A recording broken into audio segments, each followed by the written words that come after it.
Hello, it's Lillian. This video is going to be a vlog of the trip my partner and I took to Budapest, Hungary, back in April of this year. This trip, in a lot of ways, was a homecoming for me. I'd studied abroad in the city for 4.5 months in the spring of 2016, and I hadn't been back since.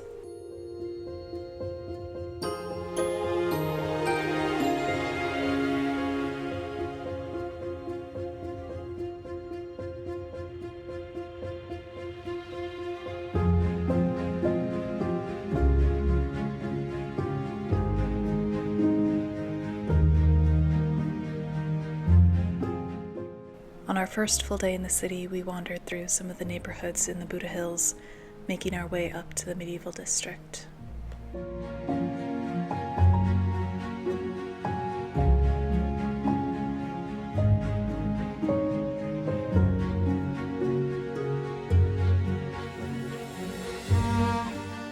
The weather was stunning, and we spent some time in the park outside of Matthias Church and the backside of Fisherman's Bastion.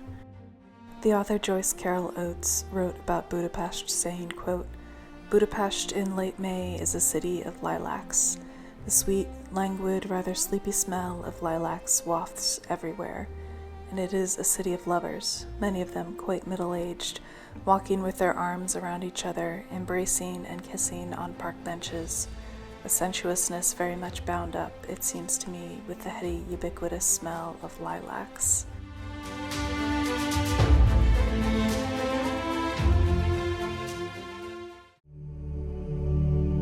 We purchased tickets to visit the inside of Matthias Church, which was originally built in 1015 AD by Hungary's first king.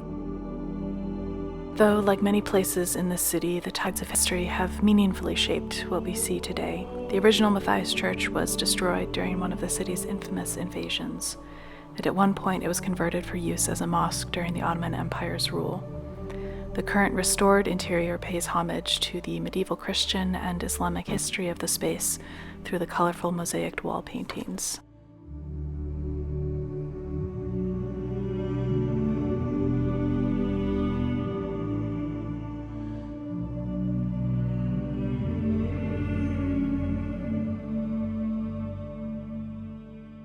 The Hungarian historian Viktor Sebastian wrote about Budapest saying, quote, "Budapest has grandeur, if faded around the edges, beauty in a gritty, lived-in sort of way. It is a city humbled by time and the ferocious moods of history."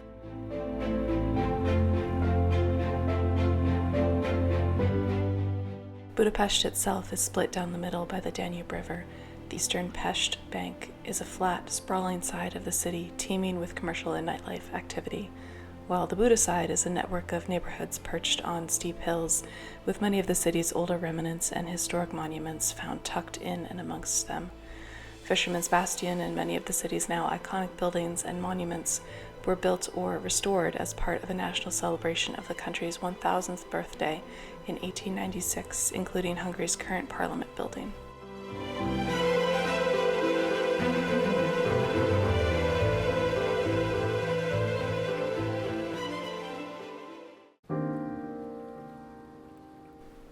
Our first night, we decided to check out a Sherlock Holmes themed pub that was right across from where we were staying.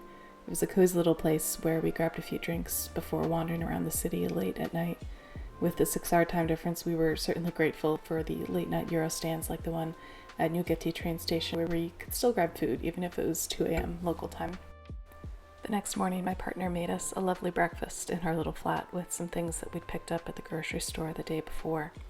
This was the inside of the first Airbnb we stayed in. It reminded me a lot of the apartment that I lived back in 2016, though it's arguably a bit cozier.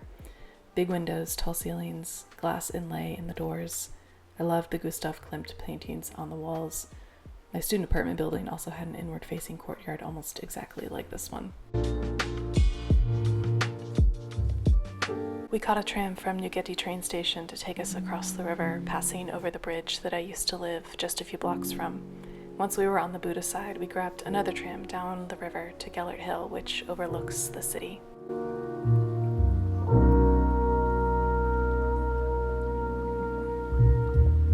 Then we began our hike up the backside of the hill, passing through large public parks with various sculptures and Soviet-era art installations. My favorite being this young woman looking out hopefully over the city. The views from the top of the hill were incredible. Unfortunately, we weren't able to make it up all the way because renovations were happening at the Overlook and Visitors Center. We did get to peek at the statue that overlooks the city before making our way down the other side of the hill.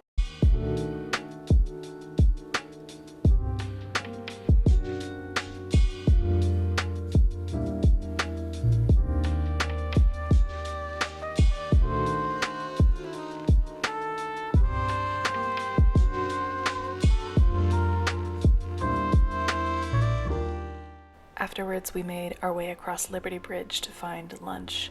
We found a spot that was selling langos, a traditional Hungarian dish made up of fried dough and toppings, usually sour cream and cheese, and it definitely hit the spot after our hike.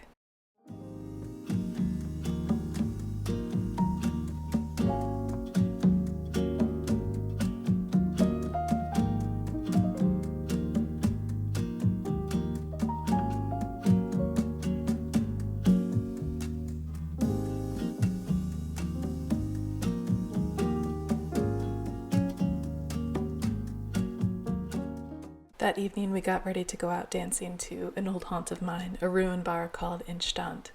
Ruin bars in Budapest are essentially abandoned buildings that have been hodgepodged together with various bars, dance floors, and places to eat. Instant is one of the larger ones and is essentially a maze of corridors, bars, and dance floors offering different music scenes and aesthetics. I only managed to get some snippets of footage, but rest assured, we danced our butts off and were covered in sweat afterwards. The next day, we packed up a nice lunch and ate it laid out in the sun in a park on Margaret Island, which is a large island in the middle of the Danube River on the northern end of the city. At this point, we were both pretty sore from all of our walking, hiking, and dancing of the previous few days. Budapest being a spa town known for its natural hot springs, we had booked a trip to the Rudas bathhouse in the afternoon. I didn't film inside the bathhouse, but safe to say it was exactly what the doctor ordered.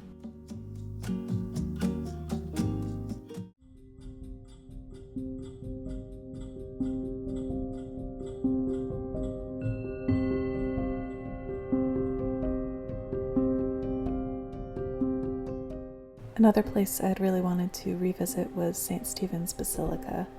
The inside itself is pretty dazzling, but this time I wanted to see the views from the dome's balcony. A few elevators and several spiral staircases later, and voila.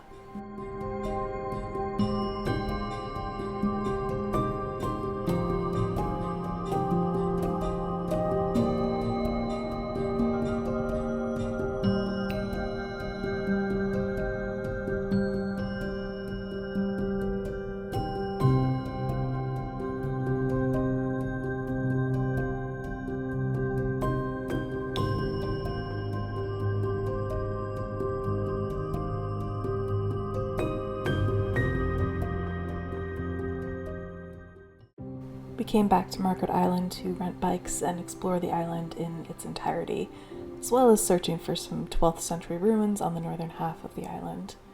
The first ruins we came across were not the ruins we were looking for, but to be honest, they were still pretty cool.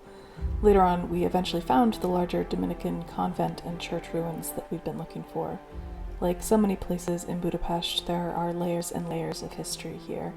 From about the 12th to the 16th century, the island was dominated by nunneries, churches, and cloisters, most of them destroyed when the Ottoman Empire took over Hungary in 1541. At one point in the 18th century, there was a royal palace on the island.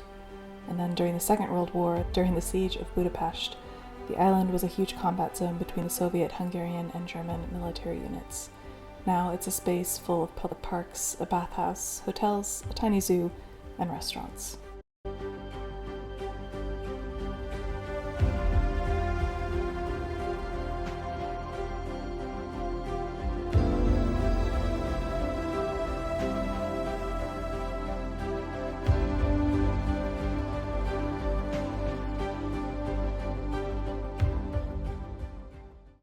That afternoon, we said hello to my old apartment before hopping on the number 76 bus that I used to ride to school in the mornings.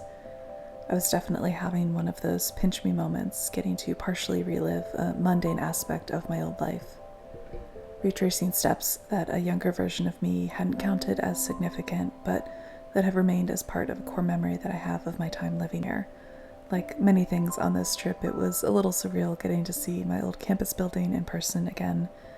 The majority of our classes happened in this one large building, with periods of hanging out in the courtyard before and after class, or heading down the road a few blocks to grab a sandwich or a coffee from the local cafe. The next morning, we packed up and checked out of our first AirBnB to book it across the river to go on a cave tour in the Buda Hills. There are hundreds of miles of caves under the city, formed some 40+ million years ago, and they are the source of the city's famous hot springs. Most of them are closed to the public for safety and conservation reasons, but we did get to visit 2 that were open to the public.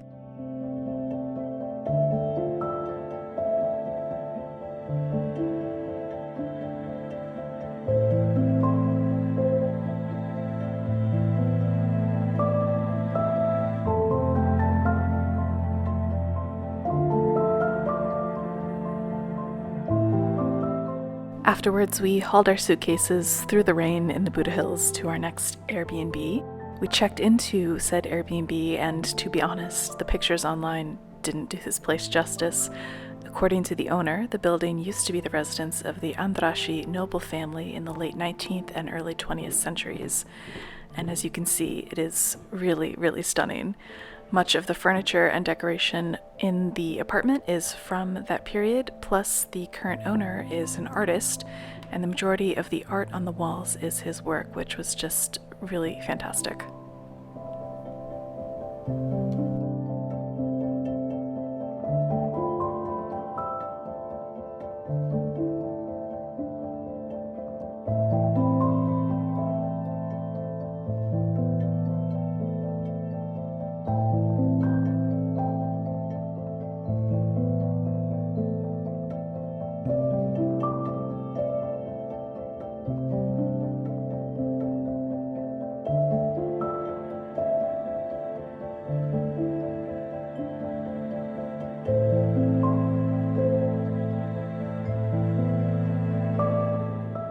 The other bathhouse we visited on our trip was the famous Gellert Bathhouse, the inside of which is this incredible Art Nouveau mosaic thermal pool room that we ended up spending most of our time in. On our way out, as we were being ushered out at closing time, I grabbed a few snapshots of the stunning lobby.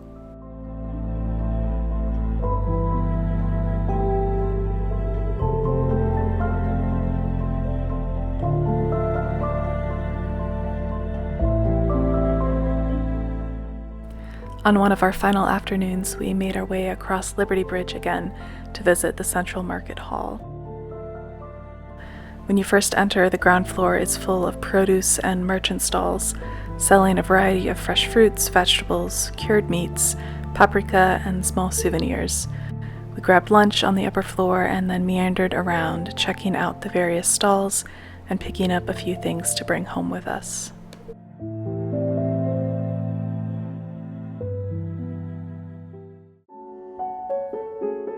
On one of our last days in the city, we climbed what felt like a mountain of stairs to visit Buda Castle overlooking the Danube River.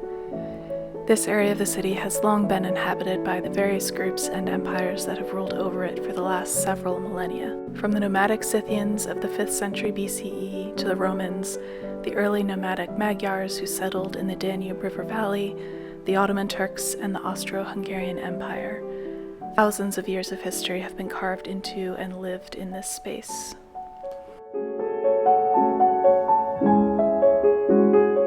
The Buda Castle Museum gave us an interesting glimpse into the eras that have come and gone and how history can build on itself layer by layer. The museum is built around some of the peeled back layers of the place, old medieval fortresses and chapels, the Romanesque living quarters that blend into later eras of Neo-Baroque, Gothic, and Renaissance. There are still archaeological efforts and restorations happening at the castle, in order to better understand the whys and the hows of the day-to-day lives of its previous inhabitants. The Hungarian historian Viktor Sebastian wrote, "Invaders have come and gone, empires have conquered, occupied for centuries or decades, and left a few footprints behind. The remains of a Roman bathhouse stand next to a Soviet-style 5-year plan apartment block that is already falling apart." History and its tides are a wily, capricious thing, built with time and memory, while simultaneously being eaten away by those very two things.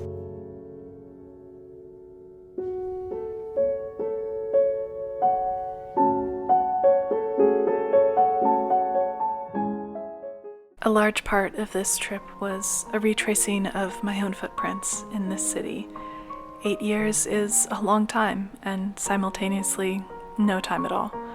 I was worried that as the years passed, I would lose more and more of my sense of being here as a young woman, giddily looking over the edge of possibility, the world bright and right at her fingertips. Coming back as a not as young, but still young woman, this time with a loving partner, now a fiancé, the span of a life looks different. No longer something teetering on the edge of the unknown, but a strong and steady thing built together on solid ground.